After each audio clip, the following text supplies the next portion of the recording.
தற்போது கிடைத்த முக்கிய செய்தி, தாவேகா பரப்புரை கூட்டத்தில் ஒருவர் உயிரிழந்துள்ளார்.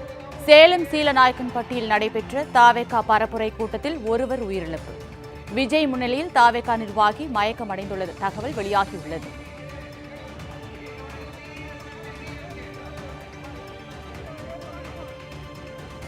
மூன்று மணி நேரத்திற்கு மேலாக பொதுமக்கள் வெயிலில் காத்திருந்ததால் சிலர் மயக்கம் என தகவல் வெளியாகியிருக்கிறது. தற்போது கிடைத்த முக்கிய செய்தியை பார்த்து வருகிறோம். கடந்த ஆண்டு தாவேகா கரூர் பரப்புரையில் ஏற்பட்ட கூட்ட நெரிசலில் சிக்கி 41 பேர் உயிரிழந்தனர். இந்த நிலையில் தாவேகா பரப்புரை கூட்டத்தில் மேலும் ஒருவர் உயிரிழந்துள்ளார்.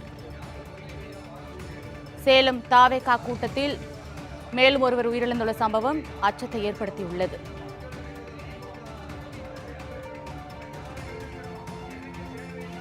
தற்போது கிடைத்த முக்கிய செய்தியை பார்த்து வருகிறோம். உயிரிழந்தவர் மயக்கம் அடைந்த போதும் விஜய் பேசிக் கொண்டிருந்ததாக தகவல் வெளியாகியிருக்கிறது. சேலம் சீலநாயக்கன்பட்டியில் நடைபெற்ற தாவேகா பரப்புரை கூட்டத்தில் ஒருவர் உயிரிழந்துள்ளார்.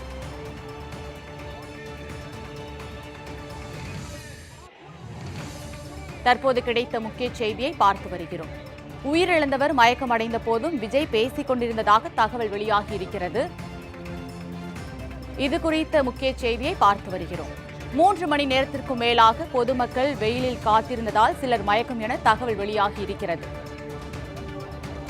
சேலம் தாவேகா கூட்டத்தில் மயக்கமடைந்த சூரஜ் என்பவர் மருத்துவமனைக்கு கொண்டு சென்ற போது உயிரிழந்துள்ளார்.